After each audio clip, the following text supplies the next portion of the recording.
Oke,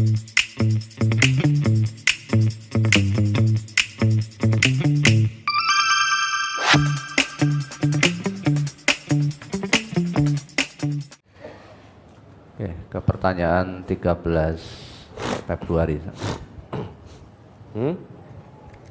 Yang dari brosur sudah cukup.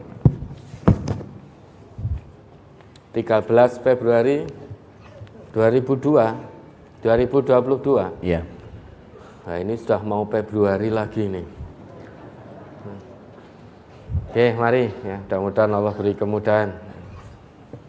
Oke, nomor 9. Ustadz, mohon solusi dari masalah kami.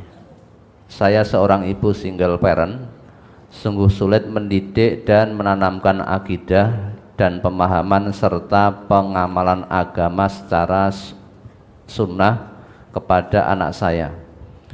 4 tahun yang lalu, saya masukkan anak saya laki-laki ke pondok pesantren di daerah kami. Setelah 3 tahun, saya tarik anak saya dari pondok pesantren karena pengamalan dan pemahaman ibadahnya tidak sesuai dengan sunnah. Waktu itu pondok pesantren kita belum ada pembukaan santri baru. Anak saya sangat suka nyanyi-nyanyi berjamaah yang dia bilang sholawatan, tapi untuk sholat kadang susah, masih bolong-bolong. Dia merasa dengan sholawatan itu nanti dapat syafaat. Sekarang anak saya belajar di SMK kelas 10. Saya masukkan ke SMK karena anak saya malas belajar. Jadi saya pikir kalau di SMK dapat keterampilan dan bisa langsung kerja. Tentang pengamalan dan pemahaman ibadah yang kurang sesuai dengan sunnah, sungguh sulit untuk meluruskan. Saya pengen anak saya bisa ikut belajar di lembaga pendidikan MTA, terutama pondok pesantren MTA. Mohon tausiahnya, Ustaz. Lah sudah kelas 10 no. Pondok kita ini itu untuk lulusan SD. Nah kalau kelas 10 ini berarti kelas berapa ini? 1 SMA ya? Sekarang ini rada angel lah. Kelas 7, 8, 9. Kalau dulu kelas 1 SMP, 2 SMP, 1 3 SMP, 1 SMA. Sekarang ada kelas 12 gitu. Sehingga kalau disebut kelas 12 itu orang generasi jadul itu akan mikir dulu kelas 12 sih kelas 3 SMA kan itu. Lah sekarang sudah kelas 10. Maka kalau di pondok ya akan mundur bertahun-tahun itu. Dan mohon maaf tidak bisa diterima karena sudah kelas 10. Sedangkan ini untuk lulusan SD. 1 SMA tidak mungkin bergaul dengan lulusan SD. Karena pola pikirnya sudah berbeda, sudah lain. Nah, bagaimana? Nah, ini menjadi kewajiban Bapak Ibu. Kalau memang kepingin ngerti tentang Quran dan Sunnah betul, ya diajak ngaji. Ngajinya ngaji Quran, ngaji Sunnah. Kalau yang dikaji Quran dan Sunnah, insya Allah bertemu. Yang dinamakan ngaji itu ngaji Quran, ngaji Sunnah. Kitabun anzalnahu ilaika mubarakul liyadabbaru ayatihi waliyatadzakkara ulul albab. Tadabbur Quran berarti ngaji Quran. Dengan ngaji Quran kita paham, mengamalkan. Dengan begitu kata Allah menjadi bagian dari ulul albab. Nah maka diarahkan. Maka ketika ibu ngaji diajak ngaji. Pertama benci nggak suka nggak apa-apa, tetap diajak. Orang tua itu punya kewajiban mendidik anak-anaknya, mengarahkan ke jalan yang lurus. mengenalkan agama Allah ini, maka diajak anak-anaknya. Jangan hanya diperintah, "Le, nduk kono ngaji." Kalau ibu ngaji diajak, bapak ngaji diajak. Jadi diajak ngaji. Pertama tidak suka tidak apa-apa. Berusaha jangan sampai generasi kita menjadi golongan kelima. Golongan kelima itu fatah lik, binasa sudah. Perintah Nabi, ukhdu aliman. Jadilah kamu orang yang alim. Orang alim ini paham tentang agama. Bukan hanya paham tok, tapi paham dan mengamalkan agama. Ini disebut alim. Untuk bisa menjadi alim tidak langsung ujuk-ujuk, maka menjadi muta'alim, pembelajar. Ukhdu aliman au muta'alliman. Jadi pembelajar. Dalam hal ini ngaji secara istiqomah. Kita ngaji ini kan kita menjadi pembelajar. Baik saya, jenengan semuanya menjadi pembelajar. Untuk apa? Untuk paham tentang agama Allah, kemudian kita aplikasikan dalam kehidupan sehari-hari. Itu seorang alim. Tidak mungkin orang menjadi alim tanpa menjadi pembelajar. Pembelajar itu tidak harus ke sekolah-sekolah formal. Kita ngaji seperti ini berarti juga menjadi pembelajar tentang kebenaran agama Allah. Untuk menjadi pembelajar, ada 2 syarat yang harus dipenuhi. Mustami'an, senang mendengar dulu. Suka istima', mendengarkan. Atau muhibban, senang dulu. Jadi senang kalau ayat-ayat Quran dijelaskan, hadis-hadis Nabi diterangkan. Bagaimana tidak senang wong petunjuk hidup, pedoman hidup, kompas hidup dijelas-jelaskan. Sehingga kita ngerti arah kehidupan kita. Misalkan kita dari sini mau ke sana itu tahu kompasnya. Lawang jenengan saja seneng ada GPS sekarang. Ya, meskipun GPS terkadang sering menyesatkan. Tiba-tiba jenengan sampai di tengah sawah nggak ada jalan. Kemudian di tengah keputusasaan suara yang di GPS itu, wis podo bingungnya, akhirnya suara itu dia mengatakan tujuan Anda di sebelah kiri. Tujuan Anda di sebelah kiri. Padahal nggak ada jalan.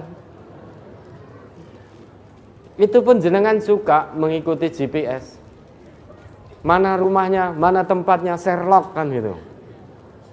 Di Sherlock delalah dilewatkan tepi sungai ini, ngerti-ngerti wes jalan buntu. GPS-nya ya ora kalah pinter. Begitu jalan buntu, tujuan Anda ada di sebelah kanan. Kuburan. Ya betul itu. Kata GPS-nya kowe esuk ya rono gitu loh.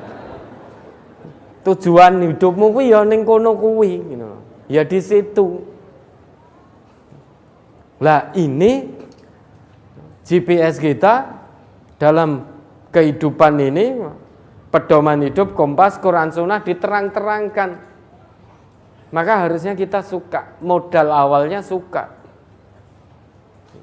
Kalau kita sudah suka, kita akan berusaha mendengarkan. Kalau sudah mendengarkan berarti kita meningkat menjadi pembelajar. Kalau sudah menjadi pembelajar maka punya potensi untuk paham. Kalau sudah paham punya potensi mengamalkan. Kalau sudah begitu menjadi seorang alim. Fala takunil khamis, jangan jadi golongan yang kelima, fatahlik. Pasti akan hancur, akan binasa. Tidak suka Quran Sunnah diterang-terangkan, mendengarnya hanya untuk nunggu keplesete kan itu. Jadi curi-curi dengarnya bukan untuk mengambil ibrah dan pelajaran, tetapi hanya untuk nunggu keplesete. kepleset lesannya baru langsung dipotong, klek gitu, di-share. MTA menghalalkan anjing kan itu. Itu kan hanya nunggu kepleset, artinya dipotong, menyebut sehingga tidak tuntas keterangannya, dipotong, di-share. Dan lain sebagainya, dan lain sebagainya. Nah, maka putra-putri ibu diajak, dinasehati. Terus dengan penuh istiqomah dan kesabaran. Ud'u ila sabili rabbika bil hikmah wal mau'izatil hasanah wajadilhum billati hiya ahsan. Ibu, bapak harus bisa menjadi teladan bagi putra-putri bapak ibu. Jangan hanya menyuruh kepada keteladanan saja, namun bapak ibu tidak bisa mengamalkan keteladanan itu sendiri. Jangan hanya menyuruh anaknya untuk ngaji, namun bapak ibu juga bolong-bolong ngaji nih. Tidak semangat untuk ngaji. Ngajinya hanya tahu mari diakhiri.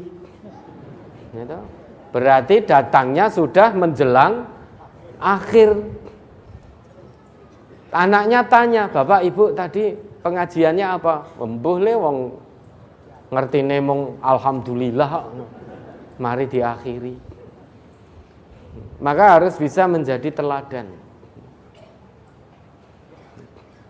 Kalau tidak ingin sholat anaknya bolong-bolong, neng bapak itu dolanan HP, mabar main bareng, karena bapak milenial. Harusnya diajak anaknya ke masjid. Ngekon anaknya di masjid, bapak ibunya masih sibuk dengan urusan dunia. Maka harus bisa menjadi teladan.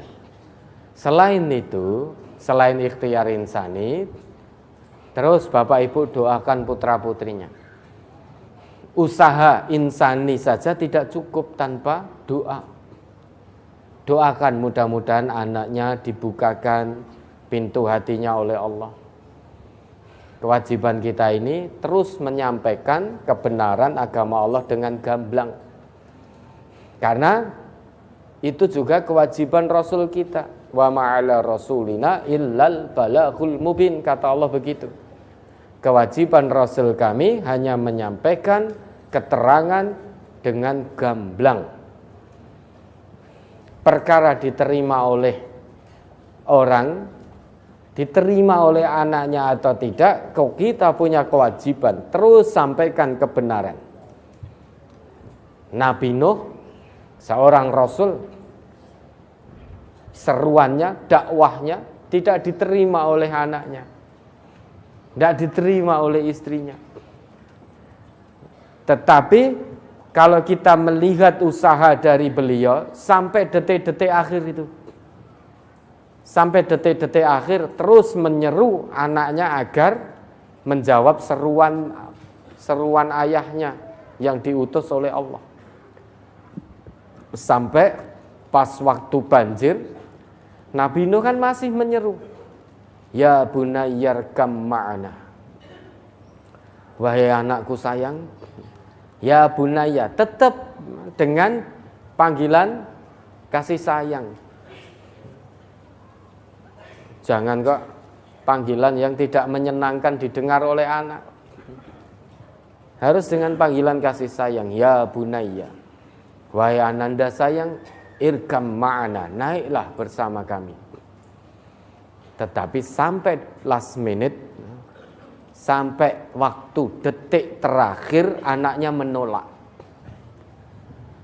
Nah, kalau sudah menolak, yaitu urusan anak dengan Allah nanti. Tapi kita punya kewajiban menyampaikan kebenaran dinullah dengan gamblang.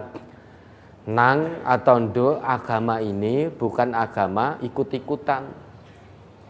Agama dari Allah ini sudah ada pedomannya. Pedomannya yaitu Quran dan Sunnah.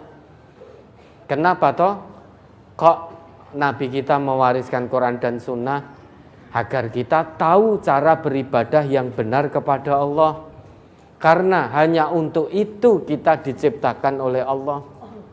Kalau ada manusia yang tidak beribadah dengan benar kepada Allah, berarti dia telah keluar dari esensi atau tujuan penciptaannya. Ibadahnya menurut akalnya sendiri.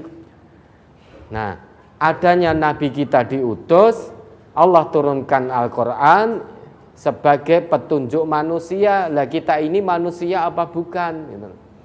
Kalau manusia maka ikuti apa yang menjadi warisan Nabi.